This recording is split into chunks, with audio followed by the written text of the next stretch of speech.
회장님, 도착했습니다. 최 비서의 낮은 목소리가 차 안의 무거운 침묵을 갈랐다. 강지훈은 굳게 감고 있던 눈을 천천히 떴다. 차창 밖으로는 늦가을의 스산한 바람에 앙상한 나뭇가지들이 흔들리고 있었고, 그 너머로 회색빛 하늘 아래 자리한 정적의 공간, 공원 묘지가 보였다. 오늘은 김서연의 18번째 기일이었다. 지우는 아무 말 없이 차에서 내렸다. 매년 이맘때면 그의 시간은 18년 전 그날에 멈춰버렸다. 최고급 원단으로 만들어진 검은색 코트가 그의 다부진 체격을 감쌌지만 그 어떤 것도 그의 내면에서 스며나오는 공허함과 슬픔을 가리지는 못했다. 그는 익숙한 길을 따라 언덕을 올랐다. 서연의 묘는 가장 전망 좋은 곳에 자리하고 있었다.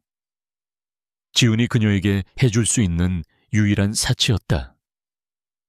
하얀 국화 한 다발을 든 그의 발걸음이 묘비 앞에서 멈췄을 때 그는 예상치 못한 존재를 발견했다. 한 소녀가 묘비 앞에 웅크리고 앉아 있었다.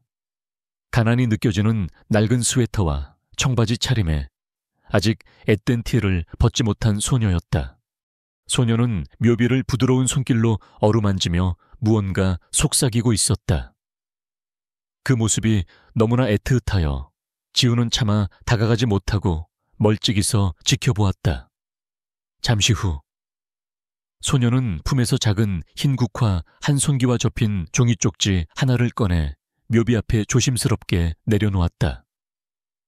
그리고는 깊이 고개를 숙여 인사한 뒤 미련이 가득한 눈빛으로 묘비를 한 번 더 돌아보고는 언덕을 내려갔다. 소녀가 완전히 사라진 후 지우는 천천히 묘비로 다가갔다. 그가 가져온 화려한 국화 다발 옆에 놓인 작고 소박한 국화 한 송이가 유독 눈에 띄었다. 그리고 그 옆에 작은 종이 쪽지, 호기심 때문이었을까? 아니면 무언가에 이끌렸기 때문일까? 그는 자신도 모르게 허리를 숙여 그 쪽지를 집어들었다. 손안에서 느껴지는 종이의 감촉은 차가웠다. 그는 천천히 쪽지를 펼쳤다. 정갈하지만 어딘가 슬픔이 묻어나는 손, 글씨가 그의 눈에 들어왔다. 그리고 그 짧은 문장을 읽는 순간 세상의 모든 소리가 멎고 시간이 멈췄다. 지훈의 얼굴에서 핏기가 사라지며 창백하게 굳어갔다. 엄마, 저 왔어요. 아빠는 아직도 저를 모르시겠죠? 그의 손이 격렬하게 떨리기 시작했다. 종이 쪽지가 금방이라도 바스러질 듯 위태롭게 흔들렸다. 불가능해. 이건 말도 안 돼. 서연이 나에게 아무 말도 없이. 이건 분명 누군가의 악랄한 장난이거나 돈을 노린 사기극일 거야. 그는 스스로를 필사적으로 설득하려 했지만 심장은 통제불능 상태로 미친 듯이 뛰고 있었다. 순간 그의 머릿속에서 잊으려 했던 과거의 기억이 폭풍처럼 휘몰아쳤다. 18년 전 그는 아무것도 가진 것 없는 가난한 법대생이었다. 그의 세상의 전부는 오직 김서연, 재벌가의 외동딸인 그녀뿐이었다.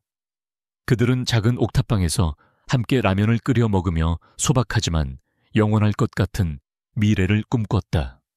지훈아, 나중에 오빠가 멋진 변호사가 되면 우리 제일 먼저 뭐 할까?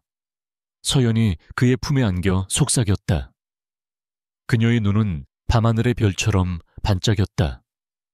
지훈은 그녀의 머리카락을 부드럽게 쓰다듬으며 대답했다. 세상에서 가장 아름다운 드레스를 입혀주고 가장 근사한 곳에서 결혼식을 올릴 거야. 그리고 널 평생 행복하게 해줄게. 하지만 그들의 행복은 신기루처럼 짧았다. 서연의 아버지, 박 회장이 모든 것을 알아차린 것이다. 그는 지훈을 자신의 사무실로 불렀다. 거대하고 위압적인 공간에서 박 회장은 경멸이 가득한 눈으로 지훈을 내려다보며 돈 봉투를 던졌다. 내 딸 인생에서 당장 꺼져. 이 돈이면 자네 같은 존벌레 하나쯤 처리하고도 남겠지. 지우는 치욕감에 주먹을 꽉 쥐었다. 돈은 필요 없습니다. 저는 서연이를 사랑합니다. 그의 저항에 박 회장은 비웃음을 터뜨렸다. 사랑 그 하찮은 감정으로 내 딸에게 뭘 해줄 수 있지. 이 지긋지긋한 가난, 아니면 자네의 불투명한 미래, 서연이는 곧 유학을 떠날 거고 정해진 상대와 약혼할 거다. 분수를 알아라. 그날 이후 그는 서연을 만날 수 없었다. 모든 연락이 끊겼다. 그녀의 집 앞에서 며칠 밤을 새웠지만 그를 기다리는 것은 차가운 경멸과 경비원들의 거친 손길뿐이었다. 그리고 몇 주 후 그는 그녀가 유학을 떠났다는 소식을 들었다. 마치 세상이 무너지는 것 같았다. 그리고 1년 뒤 교통사고로 그녀가 세상을 떠났다는 비보를 접했다. 회장님, 괜찮으십니까? 최 비서의 걱정스러운 목소리가 지훈을 현실로 끌어냈다. 그는 여전히 묘비 앞에 서서 창백한 얼굴로 떨고 있었다. 그의 손에는 운명을 뒤흔든 작은 종이 쪽지가 찢어질 듯 쥐어져 있었다. 과거의 고통과 현재의 충격이 그의 온몸을 올가매고 있었다. 하지만 혼란 속에서도 단 하나의 생각만이 그의 머릿속을 지배했다. 만약에 저 글이 사실이라면. 지우는 떨리는 손으로 휴대폰을 꺼내 최 비서에게 전화를 걸었다. 그의 목소리는 평소의 냉정함을 잃고 미세하게 갈라져 나왔다. 방금 저기 언덕을 내려간 소녀 봤나? 네, 회장님. 잠시 봤습니다. 찾아내. 무슨 수를 써서라도 오늘 밤 안으로 그 아이에 대한 모든 것을 알아내. 이름, 나이, 사는 곳, 가족관계, 하나도 빠짐없이. 이건 명령이야. 당장. 전화를 끊은 지우는 다시 한번 묘비를 바라보았다. 묘비 속 사진의 서연은 여전히 아름답게 웃고 있었다. 마치 아무것도 모른다는 듯이. 지훈의 눈에 붉은 핏발이 서기 시작했다. 진실이 무엇이든 그는 이제 도망치지 않을 것이다. 18년간 그를 올감했던 과거의 사슬을 끊어내기 위해서라도 그는 반드시 알아내야만 했다. 강지훈 회장의 사무실은 도시의 스카이라인이 한눈에 내려다 보이는 초고층 빌딩의 최상층에 위치해 있었다. 거대하고 차가운 통유리창, 미니멀리즘의 극치를 보여주는 최고급 가구들, 그리고 모든 것을 압도하는 정막. 이곳은 성공한 사업가 강지훈의 왕국이었지만 지금 그에게는 화려한 감옥과도 같았다. 그는 최고급 가죽 의자에 몸을 묻은 채 책상 위에 놓인 작은 종이 쪽지를 노려보고 있었다. 최 비서가 조심스럽게 다려 평평하게 펴놓았지만 이미 깊게 새겨진 구김 자국들은 그가 겪었던 격렬한 감정의 흔적처럼 선명했다. 아빠는 아직도 저를 모르시겠죠. 이 문장이 그의 뇌리에서 떠나지 않고 계속해서 메아리 쳤다. 지우는 위스키 잔을 들어 단숨에 들이켰다. 독한 액체가 목을 태우고 내려갔지만 머릿속의 혼란은 조금도 가라앉지 않았다. 이것은 사기극이어야만 했다. 자신의 막대한 재산을 노린 누군가가 서연과의 비극적인 과거를 이용해 파놓은 정교한 함정. 그래, 그것이 가장 합리적인 설명이었다. 하지만 심장의 한구석에서 스멀스멀 피어오르는 작은 희망과 끔찍한 죄책감을 떨쳐낼 수가 없었다. 만약 서연이 정말로 임신한 상태였고 아버지의 협박 때문에 자신에게 알리지 못한 채 홀로 모든 것을 감당해야 했다면, 그렇다면 자신은 그녀가 가장 힘들었을 때 곁에 있어 주지 못한, 용서받을 수 없는 남자가 되는 것이다. 그는 눈을 감았다. 18년간 굳게 닫아두었던 후회의 판도라 상자가 열리는 기분이었다. 같은 시각, 도시의 반대편, 낡고 허름한 다세대 주택들이 미로처럼 얽혀있는 동네의 한 옥탑방. 한가은은 고된 아르바이트를 마치고 가파른 계단을 오르고 있었다. 그녀의 어깨는 청음망은 무거웠지만 발걸음만은 재촉했다. 방 안에서 자신을 기다리고 있을 할머니 때문이었다. 할머니, 저 왔어요. 문을 열자 퀴퀴한 약 냄새가 먼저 그녀를 맞았다. 작은 방 한편에 놓인 낡은 침상에 할머니가 힘없이 누워 있었다. 개우는 익숙하게 할머니의 이마를 짚어 열을 확인하고 젖은 수건을 갈아주었다. 할머니는 치매와 여러 합병증으로 인해 정신이 온전치 못했다. 대부분의 시간을 잠으로 보냈고 깨어있을 때도 사람을 잘 알아보지 못했다. 우리 강아지 왔구나.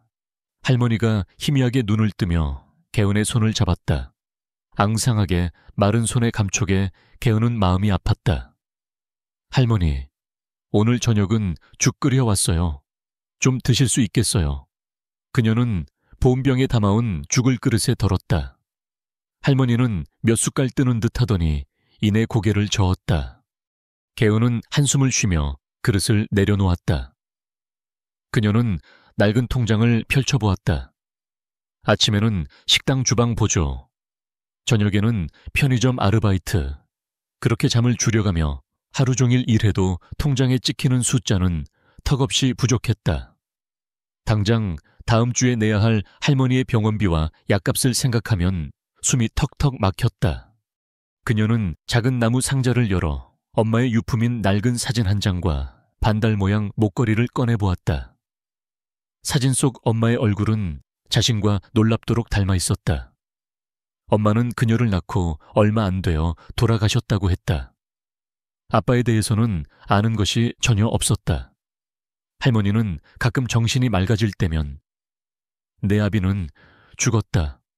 아주 나쁜 놈이었어. 라고 말하곤 했다. 하지만 그 눈빛은 분노라기보다는 깊은 슬픔에 가까웠다. 오늘처럼 힘든 날이면 개운은 엄마의 무덤을 찾아가곤 했다.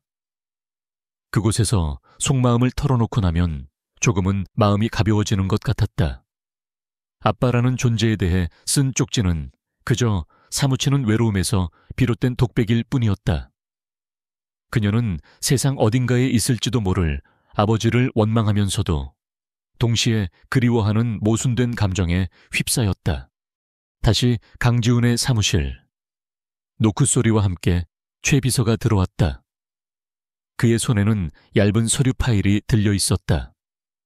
그의 표정은 평소보다 훨씬 더 신중하고 무거웠다. 그는 지훈의 책상 앞에 서서 허리를 숙였다. 회장님, 요청하신 사안에 대해 1차적으로 조사된 내용을 보고 드립니다. 지훈은 말없이 턱짓으로 계속하라는 신호를 보냈다. 최 비서가 조심스럽게 입을 열었다. 그 소녀의 이름은 한가은, 나이는 만 18살입니다. 최 비서의 목소리는 건조했지만 그가 뱉은 18살이라는 단어는 지훈의 심장에 비수처럼 꽂혔다. 주민등록상 생년월일은 회장님께서 김서연 양과 마지막으로 연락이 닿았던 시점으로부터 정확히 9개월하고도 7일 뒤입니다. 최 비서의 보고는 계속되었다. 현재 외할머니와 단둘이 거주 중이며 아버지는 출생신고서에 기재되어 있지 않습니다. 모친은 한미숙으로 되어 있으나 이 이름은 가명일 가능성이 높습니다. 기록에 따르면 산후 후유증으로 출산 직후 사망했다고 되어 있지만 사망 진단서나 관련 기록이 매우 허술하여 조작된 정황이 보입니다. 지훈의 표정에는 아무런 변화도 없었다. 하지만 책상 아래에서 그가 꽉 쥔 주먹은 하얗게 질려 미세하게 떨리고 있었다. 사기극이라기엔 모든 정황이 너무나도 정확하게 맞아떨어지고 있었다. 최 비서는 조사를 마친 서류 파일을 책상 위에 올려놓았다. 파일의 맨 위에는 멀리서 몰래 찍은 듯한 한가은의 증명사진이 붙어 있었다.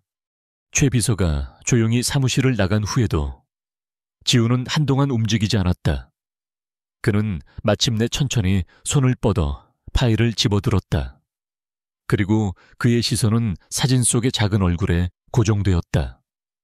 낡고 빛바랜 사진 속에서도 소녀의 눈은 선명하게 살아있었다.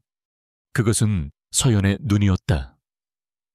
깊은 슬픔을 머금고 있으면서도 세상의 어떤 어려움에도 굴하지 않겠다는 듯한 강인하고 꿋꿋한 눈빛.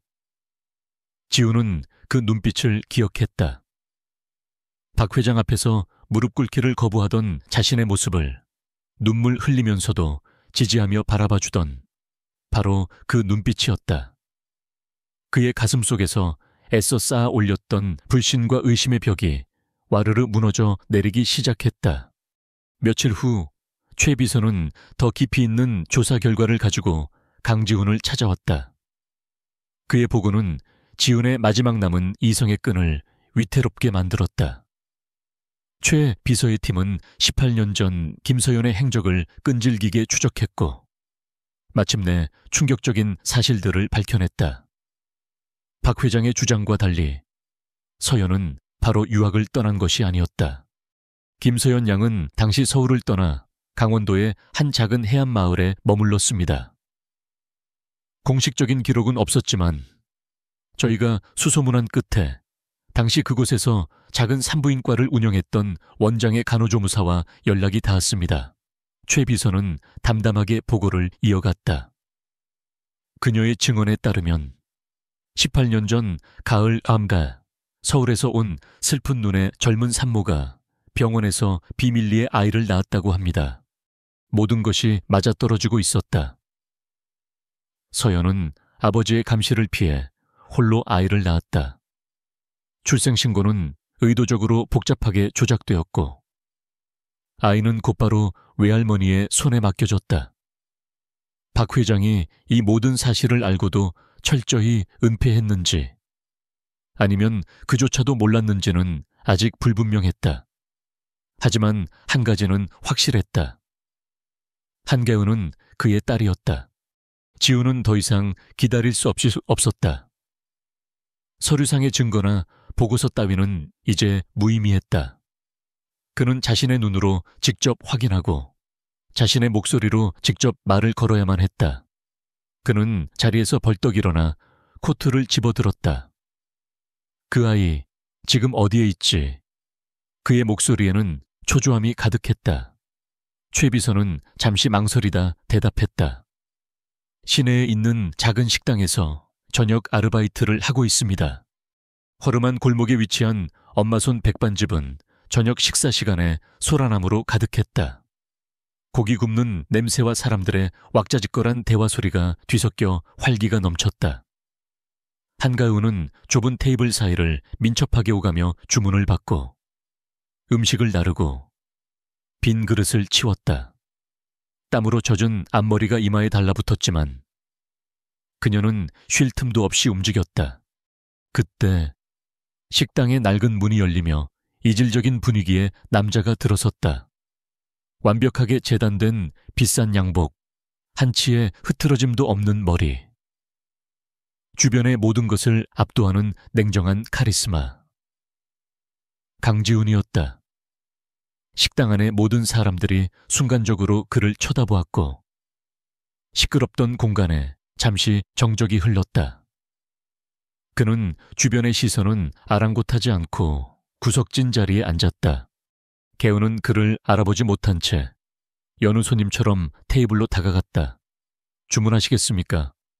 그녀가 고개를 숙인 채 묻자 낮고 익숙한 목소리가 들려왔다. 아무거나 가장 빨리 되는 걸로 주시오. 개우는 고개를 들었고 낯선 남자와 눈이 마주쳤다. 왜인지 모르게 가슴이 철렁 내려앉는 기분이었다. 지우는 음식이 나오는 내내 아무 말 없이 가연히 일하는 모습을 지켜보기만 했다. 지치고 힘든 기색이 역력했지만 꼿꼿하게 허리를 펴고 씩씩하게 움직이는 모습에서 그는 또다시 서연의 그림자를 보았다. 그는 어떻게 말을 걸어야 할지 알 수 없었다. 수십 년간 비즈니스 현장에서 단련된 그의 화술은 이 작은 소녀 앞에서 아무런 힘도 발휘하지 못했다. 마침내 그는 결심한 듯 자리에서 일어났다. 그는 계산대로 걸어가는 개운을 따라가 낮은 목소리로 말했다. 잠깐 얘기 좀 할 수 있겠소? 가은은 놀라 그를 돌아보았다. 손님, 무슨 일이시죠? 그녀의 눈에는 경계심이 가득했다. 지우는 이런 상황이 익숙하지 않아 딱딱하게 용건을 말했다. 지난번 병원에서 통화하는 것을 우연히 들었소. 할머니 병원비 때문에 힘든 것 같던데. 그는 품에서 두툼한 현금 봉투를 꺼내 그녀 앞으로 내밀었다. 이걸 받아요. 이유는 묻지 말고 할머니 병원비에 보태 쓰도록 하시오. 그것은 그가 할 수 있는 최선의 배려이자 접근 방식이었다. 하지만 개은에게는 그것이 세상에서 가장 모욕적인 동정으로 느껴졌다. 그녀의 얼굴이 차갑게 굳어졌다. 개은의 눈에 분노의 불꽃이 튀었다. 그녀는 자신의 가난을, 자신의 아픔을 이 돈 많은 남자가 한낱 동정의 대상으로 삼았다고 생각했다. 그녀는 지훈의 손을 거칠게 밀쳐냈다. 돈 봉투가 바닥으로 떨어지며 둔탁한 소리를 냈다. 식당 안의 모든 시선이 그들에게로 쏠렸다. 필요 없습니다. 가은의 목소리는 작았지만 얼음장처럼 차가웠다. 저는 아저씨의 동정을 받을 만큼 불쌍하지 않습니다. 저희가 얼마나 힘들든 저희 힘으로 해결할 겁니다. 당신 같은 사람이 함부로 돈으로 해결하려 들 문제가 아니란 말입니다. 그녀는 말을 이었다. 목소리가 미세하게 떨리고 있었다. 다시는 제 앞에 나타나지 마세요. 불쾌하니까. 말을 마친 그녀는 그대로 몸을 돌려 주방으로 들어가 버렸다. 식당의 정적 속에서 강지우는 바닥에 떨어진 돈 봉투와 가은이 사라진 문을 번갈아 보며 망연자실하게 서 있었다. 대한민국 경제계의 제왕. 그의 말 한마디에 거대 기업들의 운명이 바뀌는 남자. 그런 그가 지금 이름도 모르는 18살 소녀에게 매몰차게 거절당했다. 그는 수치심보다 더 큰 무언가가 자신의 가슴을 후벼 파는 것을 느꼈다. 그것은 당혹감이었고 동시에 서글픔이었다. 그리고 그 모든 것을 뛰어넘는 그녀의 꺾이지 않는 자존심에 대한 기묘한 감탄이었다. 그는 그때 깨달았다. 돈과 권력으로는 결코 다가갈 수 없는 세계가 있다는 것을. 그리고 그의 딸이 바로 그 세계에 살고 있다는 것을. 그날 이후 강지우는 한가은의 주변을 그림자처럼 맴돌았다. 직접적으로 나서지는 않았지만 최 비서를 통해 그녀의 모든 상황을 보고받았다. 그의 마음은 지옥과 천국을 수없이 오갔다. 그녀가 자신의 딸이라는 확신이 커질수록 18년의 공백이 주는 죄책감과 고통 역시 비례하여 커져만 갔다. 그는 어떻게 다가가야 할지, 이 거대한 진실을 어떻게 꺼내야 할지 몰라 그저 주저하고 있었다. 하지만 운명은 그에게 오랜 고민의 시간을 허락하지 않았다. 그날 밤 가은의 할머니가 갑자기 쓰러졌다.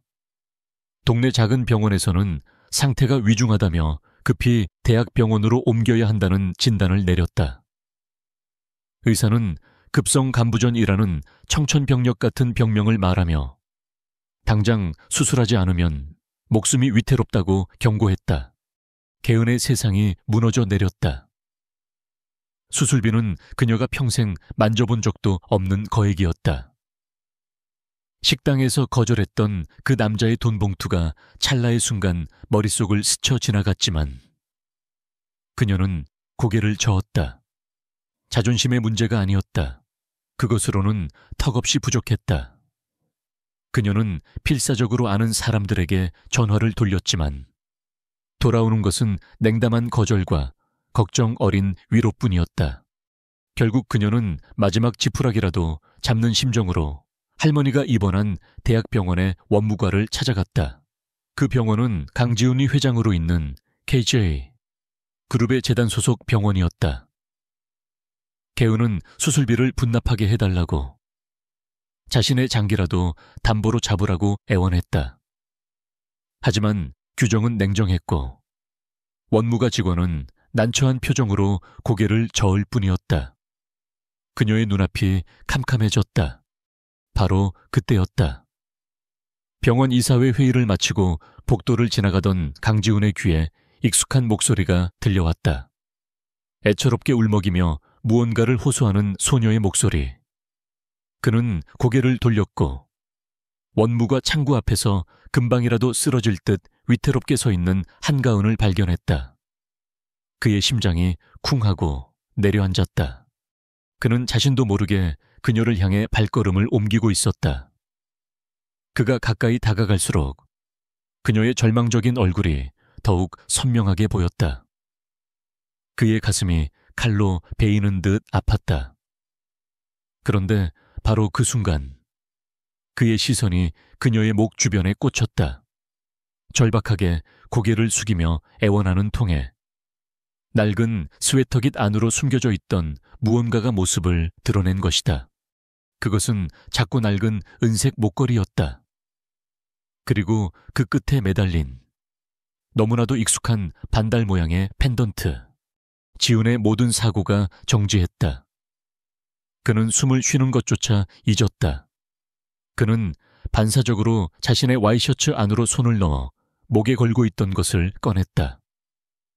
그의 손 안에는 18년 동안 단 하루도 빼놓지 않고 지니고 다녔던 달의 곡선에 완벽하게 들어맞도록 디자인된 별 모양의 펜던트가 있었다. 서연과 그가 나누어 가졌던 세상에 단 하나뿐인 그들의 증표였다. 그는 더 이상 망설이지 않았다. 그는 성큼성큼 다가가 다짜고짜 개운의 팔을 붙잡았다. 그 목걸이, 그의 목소리는 충격으로 심하게 잠겨 있었다. 개운은 갑작스러운 상황에 비명을 지르며 그를 쳐다보았다. 식당에서 자신에게 돈을 건넸던 그 오만한 남자였다. 공포와 혼란에 휩싸인 가은은 그가 자신을 해치거나 엄마의 유품을 빼앗으려는 것이라 생각했다. 이거 놔요. 왜 이러세요? 그녀가 거칠게 저항하며 소리쳤다. 그들의 소란에 병원 로비에 있던 모든 사람들의 시선이 집중되었다. 보안 요원들이 다가오기 시작했다. 하지만 지훈은 아무것도 보이지도 들리지도 않았다. 그의 세상에는 오직 가은과 그녀의 목에 걸린 펜던트만이 존재했다. 그는 사람들의 시선과 다가오는 보안 요원들을 무시한 채 거칠게 자신의 목에 걸린 목걸이를 끊어냈다. 체인이 끊어지며 그의 목에 붉은 상처를 남겼지만 그는 아랑곳하지 않았다. 그는 자신의 손에 들린 별 펜던트를 개운의 목에 걸린 달 펜던트에 가져다 댔다. 주변의 소음이 거짓말처럼 멀어졌다. 딸깍 하는 소리가 들리는 듯했다. 두 개의 조각은 마치 자석처럼 서로를 끌어당기며 하나의 완전한 모양으로 합쳐졌다. 한치의 오차도 없이 완벽하게. 개은의 눈이 거세게 흔들렸다. 그녀는 숨을 쉴 수 없었다. 그녀는 완벽하게 결합된 펜던트와 남자의 얼굴을 번갈아 보았다. 남자의 얼굴에는 더 이상 오만함이나 냉정함은 없었다. 대신 그 자리에는 형언할 수 없는 고통과 슬픔, 그리고 믿을 수 없는 것을 확인한 충격이 폭풍처럼 휘몰아치고 있었다. 주변의 웅성거림을 뚫고 그의 갈라지고 떨리는 목소리가 개은의 심장에 똑똑히 박혔다. 네오는 내 딸이다. 개오진 말. 개은은 비명처럼 외치며 남자의 손을 뿌리쳤다. 그녀의 머릿속은 하얗게 비어버렸다. 아빠라니, 저 오만하고 차가운 남자가, 돈으로 사람의 마음을 사려는 저 남자가 자신의 아빠라니. 그것은 그녀가 18년 동안 상상해온 아버지의 모습과 너무나도 달랐다. 그녀는 혼란과 공포를 이기지 못하고 그 자리에서 도망쳤다. 뒤에서 남자가 무어라 외치는 소리가 들렸지만 돌아보지 않았다. 강지훈은 도망치는 가은의 뒷모습을 망연히 바라보았다.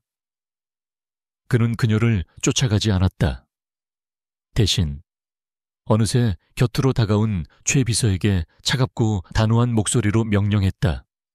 어떻게든 방법을 찾아 머리카락이든 그 아이가 썼던 컵이든 유전자 검사에 필요한 샘플을 확보해 가장 빠른 방법으로. 그의 눈에는 더 이상 흔들림이 없었다. 그는 과학적인 증거가 필요했다. 결과는 하루 만에 나왔다. 99.999% 의심의 여지가 없는 친자 관계. 서류를 받아든 지훈의 손이 미세하게 떨렸다. 기쁨보다는 거대한 책임감과 가슴을 애는 듯한 죄책감이 먼저 밀려왔다. 그는 딸이 세상에 태어나 가장 힘든 시간을 보내는 동안 아무것도 모른 채 성공만을 위해 달려왔다. 한편 옥탑방으로 도망쳐 온 개훈은 이불을 뒤집어 쓴 채 온몸을 떨고 있었다. 그 남자의 눈빛, 두 조각의 펜던트가 하나로 맞춰지던 순간이 계속해서 떠올라 미칠 것 같았다. 그때 낡은 방문을 누군가 두드렸다. 조심스러운 노크 소리였다. 가은은 경계하며 문을 열었고 문 밖에는 태어나서 처음 보는, 그러나 어딘가 모르게 위험 있는 노인이 서 있었다. 내가 개은이구나. 노인은 따뜻한 미소를 지으며 자신을 소개했다. 나는 내 외할아버지란다. 박 회장이었다. 그는 강지훈의 움직임을 모두 파악하고 있었고 한 발 앞서 가은에게 접근한 것이었다. 그는 가은을 안으로 데리고 들어가 인자한 할아버지의 가면을 쓴 채 잔인한 거짓말을 속삭이기 시작했다. 그는 강지훈이 가은의 아버지가 맞다고 인정했다. 하지만 이어서 교묘하게 진실을 비틀었다. 그저는 내 어미를 돈 때문에 만났단다. 내가 둘 사이를 반대하자 매정하게 내 어미와 뱃속에 너를 버리고 떠났지. 내 어미는 그 충격으로 평생을 고통 속에서 살다가 결국 그놈 때문에 죽은 것이나 다름없어.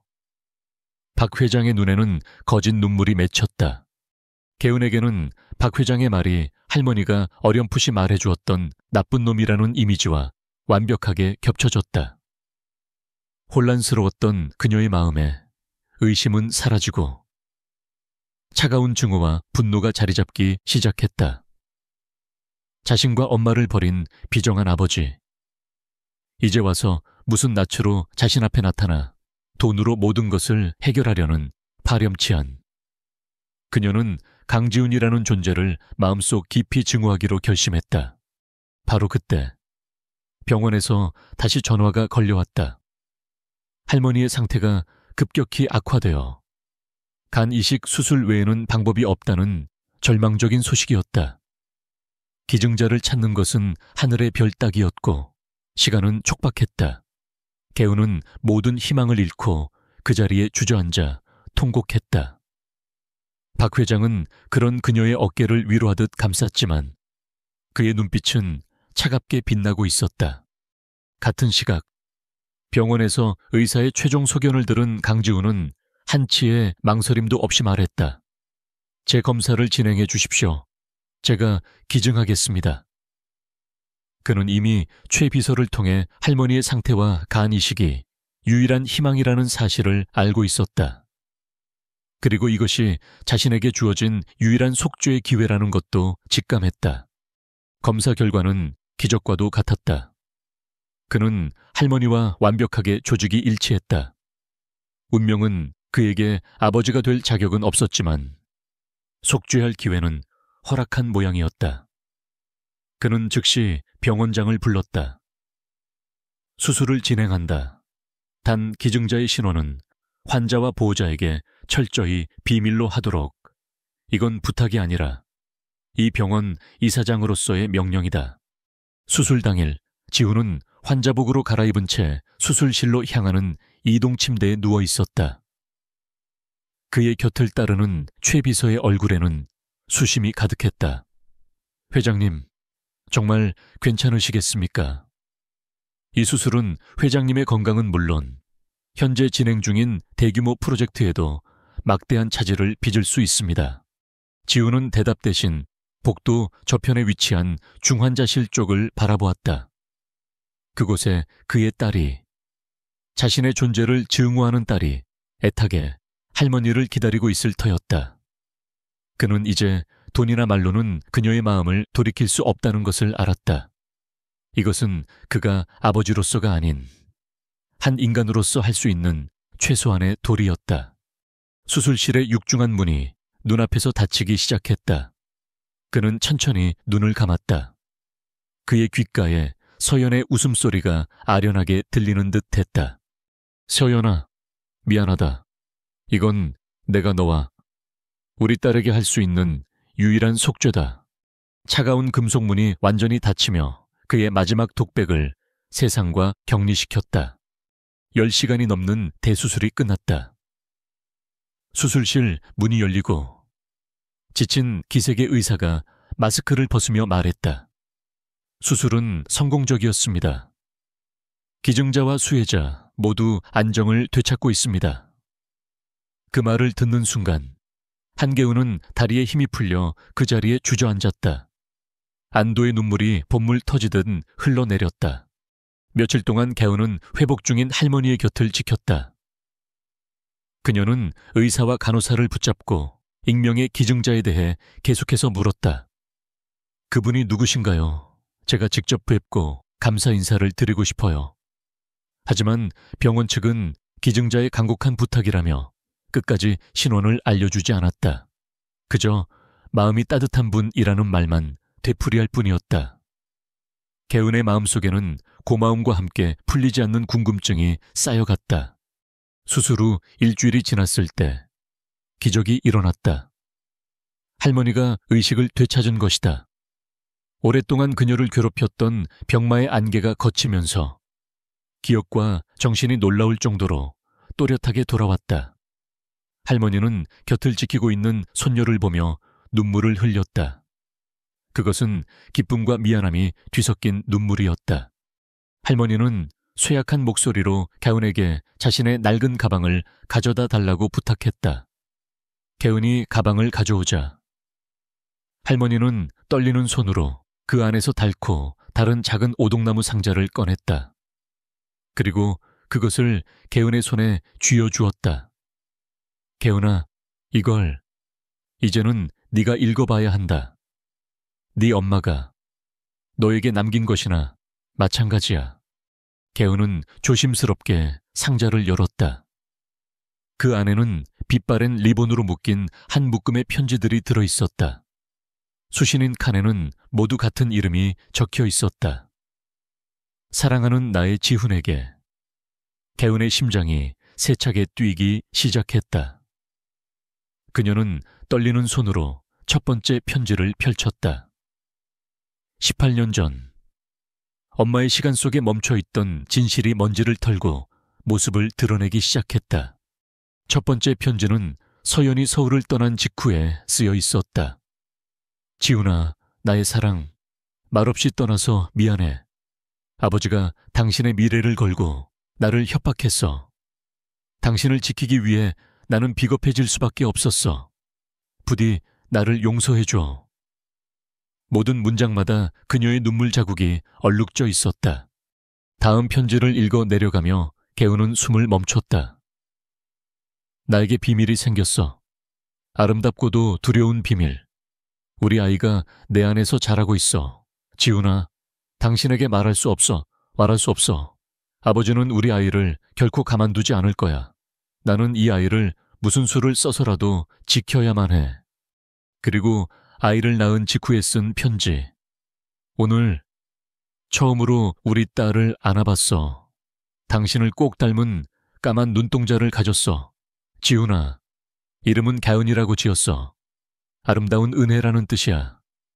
엄마에게 아이를 맡기고 나는 멀리서 지켜볼 수밖에 없어.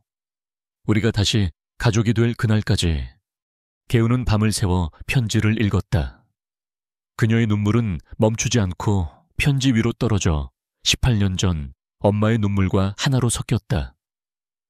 박 회장의 잔인한 계략, 엄마의 희생적인 사랑, 그리고 아버지가 자신의 존재를 전혀 몰랐다는 충격적인 진실. 강지훈을 향했던 증오는 눈 녹듯이 사라지고 그 자리에는 부모님의 엇갈린 운명에 대한 사무치는 슬픔과 아버지에 대한 가슴 아픈 연민만이 남았다. 동이 틀 무렵 할머니의 상태를 확인하러 온 간호사가 울고 있는 가은을 보고 안쓰러운 듯 말했다. 보호자분도 좀 쉬셔야죠. 할머니를 살려주신 기증자분도 저 위 12층 VIP 병동에서 회복 중이세요. 모르는 사람을 위해 그런 큰 수술을 받으시다니 정말 대단한 분이시죠. VIP 병동, 큰 수술, 그리고 완벽하게 맞아떨어지는 시점. 간호사의 말이 비수처럼 개은의 머릿속에 박혔다. 설마 그럴 리가 없어. 없어. 하지만 심장이 미친 듯이 뛰기 시작했다. 그녀는 편지들을 움켜쥔 채 병실을 뛰쳐나갔다. 엘리베이터를 타고 12층으로 올라가 VIP 병동의 복도를 미친 사람처럼 달렸다. 그리고 마침내 한 병실 문에 붙은 이름을 발견했다. 환자 강지훈. 그녀는 떨리는 손으로 문을 열었다. 병실 안은 고요했다. 침대 위에는 강지훈이 링거를 꽂은 채 창백한 얼굴로 잠들어 있었다. 늘 냉정하고 강해 보이기만 하던, 세상을 다 가진 듯 오만해 보였던 남자는 없었다. 그곳에는 자신의 일부를 떼어주고 쇠약해진 한 남자만이 누워 있었다. 개은은 침대 발치에 선 채 엄마의 편지를 가슴에 끌어안았다. 자신이 그토록 증오했던 아버지, 자신의 가족을 살리기 위해 목숨을 걸었던 사람. 모든 오해와 원망이 한순간에 무너져 내렸다. 그녀의 목에서 터져 나온 울음은 거대한 죄책감과 주체할 수 없는 슬픔이 뒤섞인 비명과도 같았다. 강지훈이 천천히 눈을 떴을 때 가장 먼저 시야에 들어온 것은 병실의 낯선 천장이 아니었다. 그의 침대 옆 의자에 위태롭게 앉아 엄마의 편지를 가슴에 품은 채 뜬 눈으로 밤을 새운 딸 한가은의 모습이었다. 붉게 충혈된 눈, 퉁퉁 부은 얼굴, 그리고 그 모든 것을 감싸고 있는 깊은 슬픔. 둘 사이에는 무거운 침묵이 흘렀다. 침묵을 먼저 깬 것은 개은이었다. 그녀의 목소리는 밤새 운탓에 심하게 잠겨 있었다. 왜 말하지 않았어요? 기증자가 아버지라는 걸 왜 숨겼어요? 그녀의 질문에는 더 이상 증오나 원망이 담겨 있지 않았다. 그저 이해할 수 없는, 다할 수 없는 아픔과 혼란만이 가득했다. 지우는 쇠약한 몸을 일으키려 애쓰며 나지막이 대답했다. 내가 말했다고 해서 네가 믿어주었을까? 그 한마디에 가은은 더 이상 아무 말도 할 수 없었다. 그녀는 그가 옳았다는 것을 알았다. 그저 고개를 숙인 채 눈물만 뚝뚝 흘렸다. 그것이 그들 부녀의 첫 번째 진짜 대화였다. 그날 이후 그들은 서툴게 서로를 알아가기 시작했다. 가은은 지훈에게 엄마, 김서연에 대한 이야기를 물었다. 지훈은 18년 만에 처음으로 누군가에게 서연과의 추억을 꺼내놓았다. 그녀가 얼마나 밝게 웃었는지, 얼마나 따뜻한 사람이었는지, 그리고 자신이 그녀를 얼마나 사랑했는지 이야기를 하는 그의 눈시울은 내내 붉어져 있었다. 몇 주 후 지훈과 할머니는 무사히 퇴원했다. 지훈이 병원을 나서 가장 먼저 향한 곳은 회사가 아닌 박 회장의 저택이었다. 그의 옆에는 이전보다 한 뼘 더 단단해진 표정의 개운이 함께하고 있었다. 그들은 더 이상 도망치거나 숨지 않을 것이다. 과거를 정면으로 마주하기로 결심했다. 박 회장은 나란히 서서 자신을 찾아온 두 사람을 보고 경악했다. 그는 다시 한번 거짓말로 상황을 모면하려 했다. 가은아, 저놈이 무슨 가머니 설로 널 속인 개냐? 하지만 가은은 흔들리지 않았다. 그녀는 품에서 엄마의 편지를 꺼내 보이며 차갑게 말했다. 할아버지, 이제 그만하세요. 모든 진실이 여기에 담겨 있어요. 그때 지훈이 한 걸음 앞으로 나섰다. 그의 모습은 더 이상 과거에 무력했던 가난한 학생이 아니었다. 그는 상처 입었지만 딸을 지키려는 아버지의 위엄으로 가득 차 있었다. 저는 복수하러 온 것이 아닙니다. 통보하러 왔습니다. 그의 목소리는 강철처럼 단단했다. 개운이는 제 딸이고 이제부터 제가 지킬 겁니다. 당신이 18년간 짓밟았던 행복을 이제 제가 제 손으로 되찾아 줄 겁니다. 그러니 다시는 내 딸 앞에 나타나지 마십시오. 부정할 수 없는 증거와 흔들림 없는 두 사람의 모습 앞에서 박 회장의 철옹성 같던 오만함이 마침내 무너져 내렸다. 그는 힘없이 의자에 주저앉았다. 그의 시대는 그렇게 끝이 났다. 지우는 개운을 데리고 자신의 집으로 향했다. 도시의 야경이 발 아래 펼쳐지는 거대한 펜트하우스. 모든 것이 최고급이었지만 그 어디에도 사람 사는 온기는 느껴지지 않는 차가운 공간이었다. 부녀의 어색한 동거는 그렇게 시작되었다. 처음 며칠간 그들은 거대한 집 안에서 서로의 눈치를 보며 유령처럼 맴돌았다. 변화의 시작은 아주 사소한 사건에서 비롯되었다.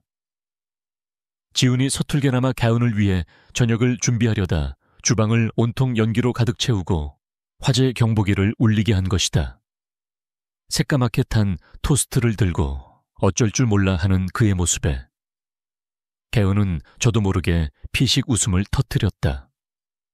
그 웃음소리가 얼어붙었던 집안의 공기를 녹였다. 개은은 직접 나서서 할머니에게 배운 된장찌개를 끓였다. 지우는 난생 처음 먹어보는 소박하지만 깊은 맛이 나는 그 찌개를 말없이 먹었다. 화려한 대리석 식탁 위에서 두 사람은 처음으로 함께 만든 식사를 나누었다. 어색했지만 그것은 분명 가족의 첫 식사였다. 그리고 며칠 뒤 그들은 다시 서연의 묘를 찾았다. 여전히 바람은 차가웠지만 두 사람의 거리는 이전보다 훨씬 가까워져 있었다. 지우는 서연이 가장 좋아했던 하얀 백합 한 다발을 묘비 앞에 내려놓았다. 그리고는 조심스럽게 개운의 손을 잡았다. 아빠의 손은 크고 따뜻했다. 됐다. 지우는 묘비 속 사진을 보며 18년간 가슴속에만 담아두었던 말을 꺼냈다. 그의 목소리는 감정에 젖어 있었다. 서연아, 나 왔어. 우리 딸, 개은이 데리고 왔어. 내가 찾았어. 이제 걱정하지 마. 내가 이 아이 평생 책임지고 행복하게 해줄게. 하늘에서 우리 꼭 지켜봐줘. 개은은 아빠의 손을 힘주어 잡았다. 뜨거운 눈물이 그녀의 뺨을 타고 조용히 흘러내렸다. 슬펐지만 동시에 사무치게 따뜻했다. 그녀는 처음으로 엄마와 아빠의 존재를 함께 느끼고 있었다. 강지훈의 삶은 송두리째 바뀌었다. 냉철한 기업가였던 그의 하루는 이제 딱딱한 보고서와 회의 일정만으로 채워지지 않았다. 그는 난생 처음으로 아버지의 역할을 배우기 시작했다. 그 시작은 서툴고 어색하기 짝이 없었다.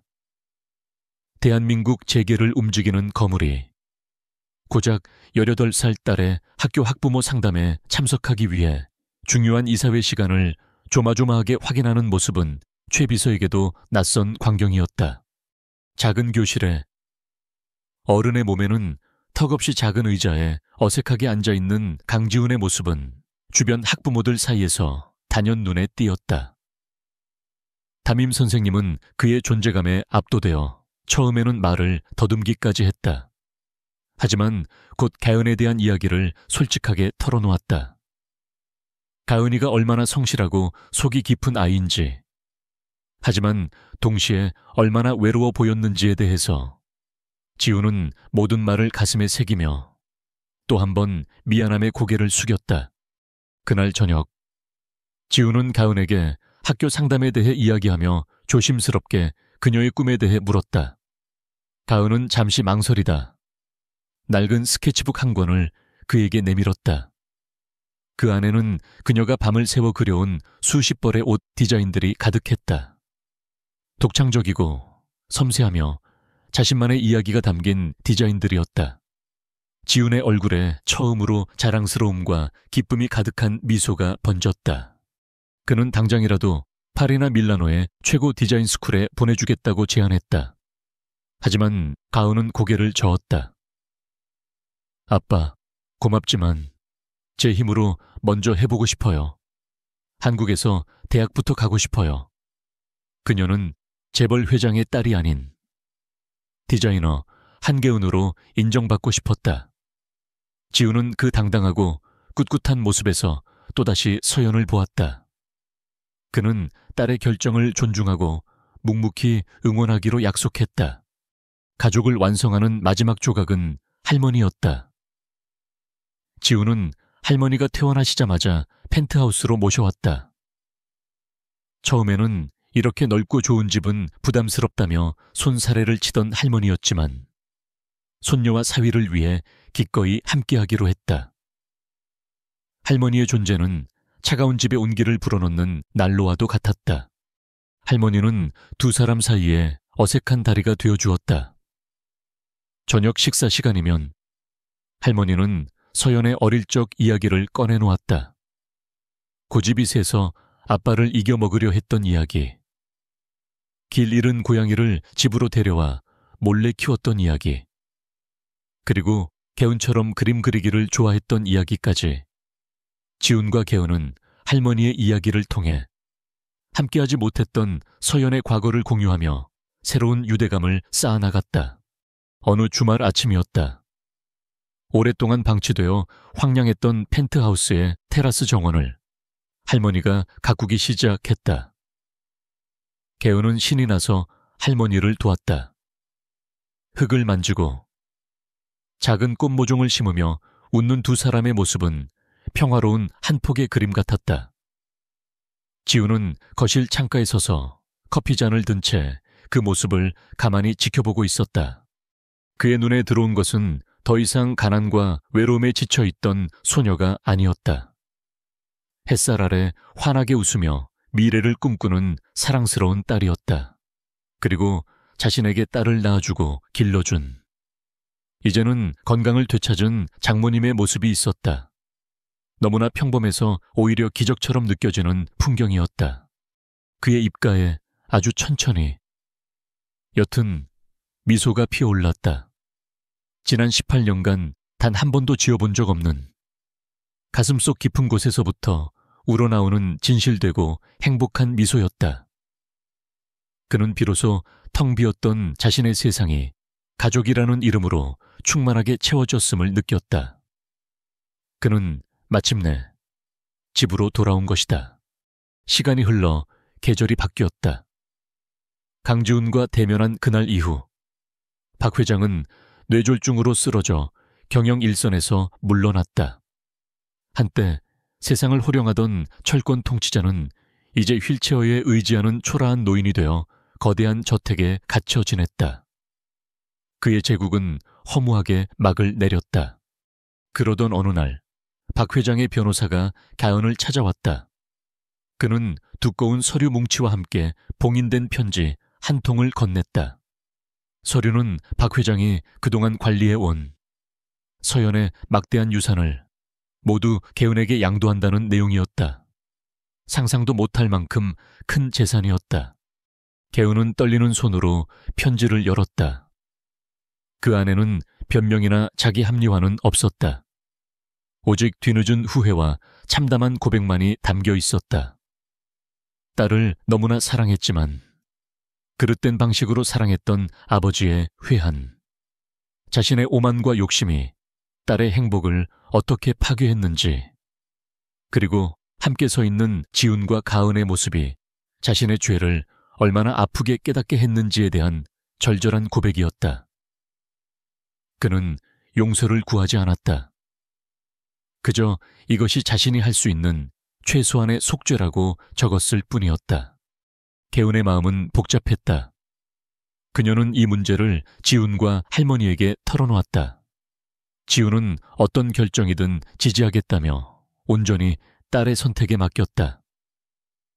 큰 수술 이후 오히려 더 현명해진 할머니는 조용히 말했다. 미움이란 건 품고 있을수록 자기 자신을 갉아먹는 거란다. 아가야. 며칠을 고민한 끝에 개은은 결심했다. 그녀는 홀로 박 회장의 저택을 찾았다. 한때는 위압적이기만 했던 저택은 이제 주인을 잃은 듯 적막하고 쓸쓸했다. 그녀는 정원에서 멍하니 허공을 바라보고 있는 할아버지를 발견했다. 그는 휠체어 위에서 눈에 띄게 쇠약해져 있었다. 개은은 그를 비난하지 않았다. 과거를 묻지도 않았다.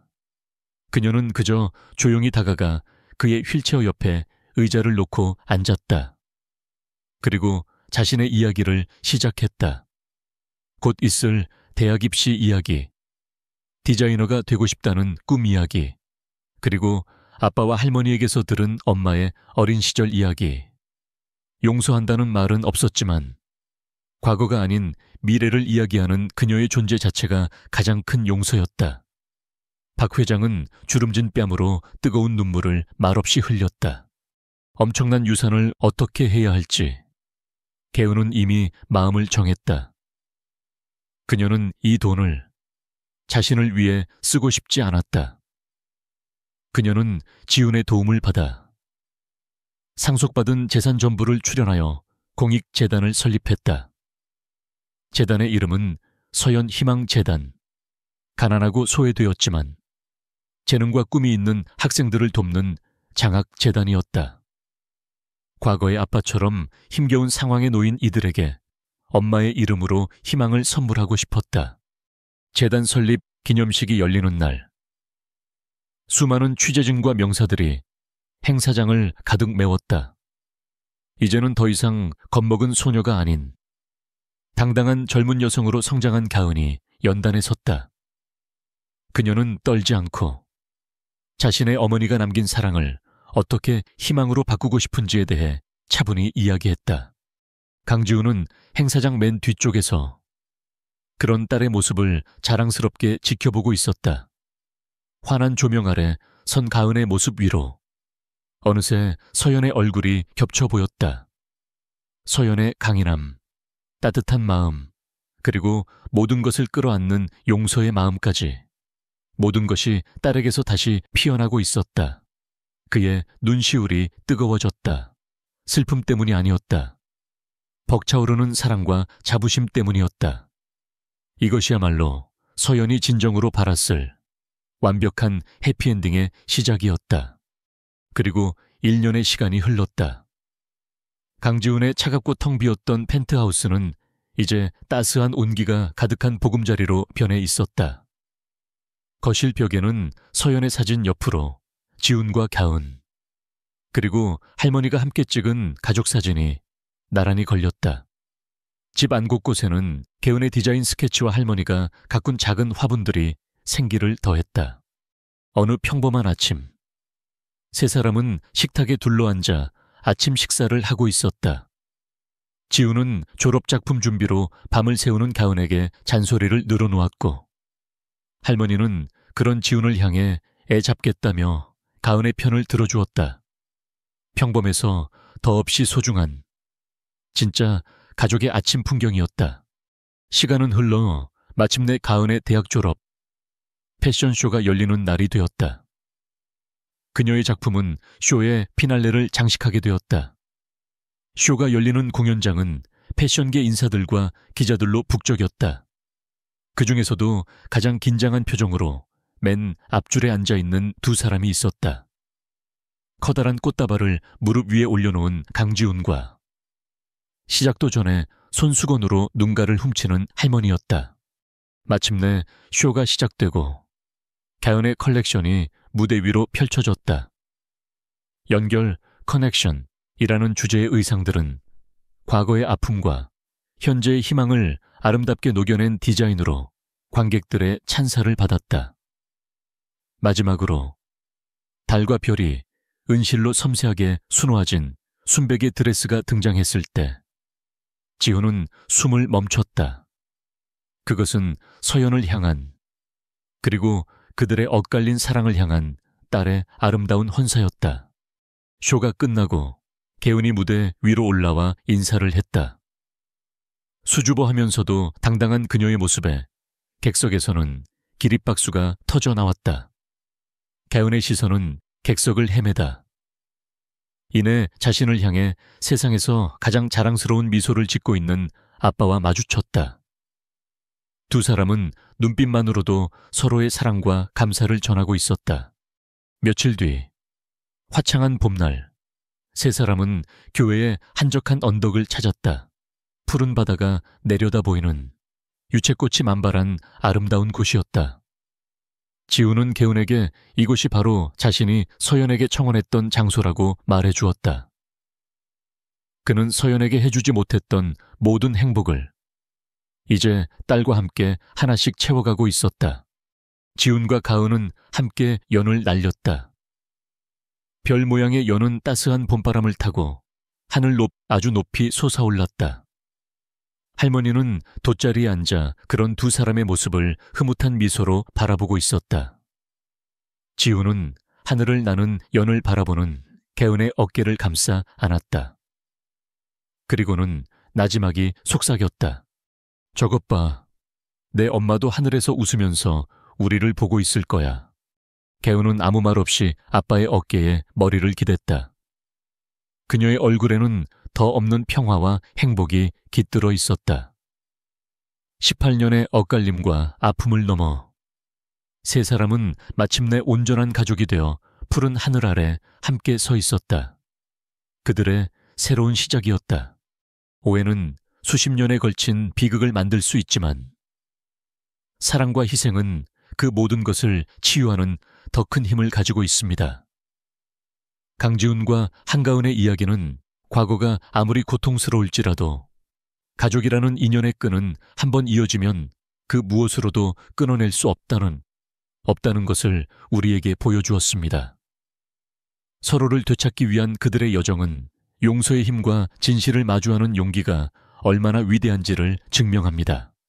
만약 이 이야기가 여러분의 마음에 깊은 울림을 주었다면 당신이 사랑하는 사람들에게도 공유해 주세요.